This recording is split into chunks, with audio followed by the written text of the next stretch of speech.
Now may I ask to show the car, which we think is, as I said, a modern recreation of what made Jaguar famous in France and across the world. Its Le Mans winning C-types and D-types. So Keith Helfrich, Gary Albrightson and of course Ted Lowe, please show us the car. Thank you very much, ladies and gentlemen.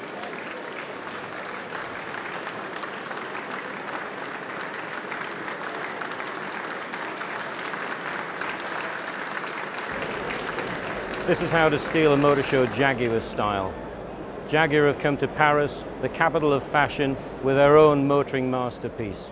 This car is so good, you keep expecting it to actually trot off down the fashion walk and strut its stuff just like a model. It's called the Jaguar XK180. It's absolutely sensational looking. It does 180 blistering miles an hour. It would cost you £300,000, but sadly, you won't be able to buy it because it's never going on sale. Is there no way at all that you'd actually ever bring this into production? Absolutely no way, Ken. We didn't do it to get a taste, and should we, could we. We really did it to showcase the new special vehicle operations, or the newly reinvigorated special vehicle operations, and showcase some of the technology that we'll make available downstream into other cars over the next months and years. What sort of technologies can you take from this car? The engine, for example, can you put that into your XKR model?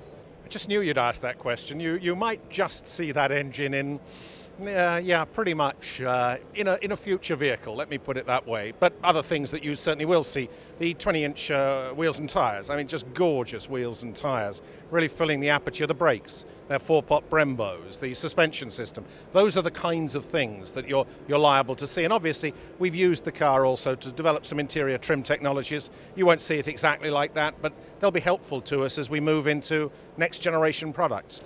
With the retro styling that you've got in this car, is it something you can adapt for your future cars, or perhaps you could take it for even the saloon cars? I don't think a saloon version, but certainly for a sports car, they look pretty good, don't they? So yes is the answer. I think we'll be developing that. We'll probably do some research on it to see what customers around the world tell us. And of course, we've got it's not just a show car. It actually drives. It drives very, very quickly. We'll be using it, in fact, to recreate at Jaguar on the 30th of May next year the run of the XK180, where it actually outperformed its claimed 120 and did, I think, 131 miles an hour. And we'll be putting this car at Jaguar.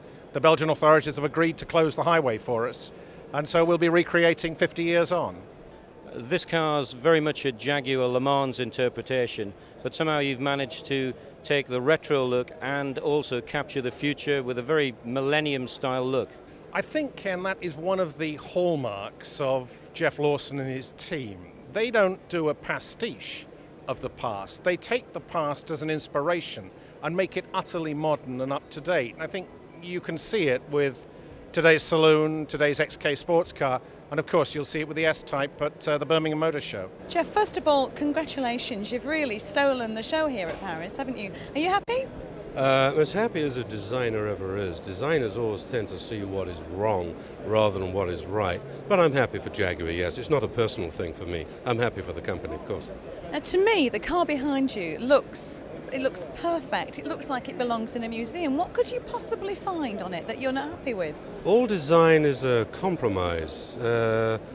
Nothing is perfect in design world, so it may seem perfect to you. To me, it is a handsome car, an attractive car. That's what we're after. But there are elements of the car that could have been improved.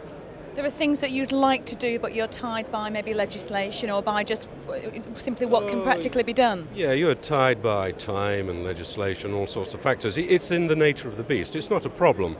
But designers always tend to see the little areas, well, we should have just worked on that area a little bit more, or we should have worked on that area a little bit more.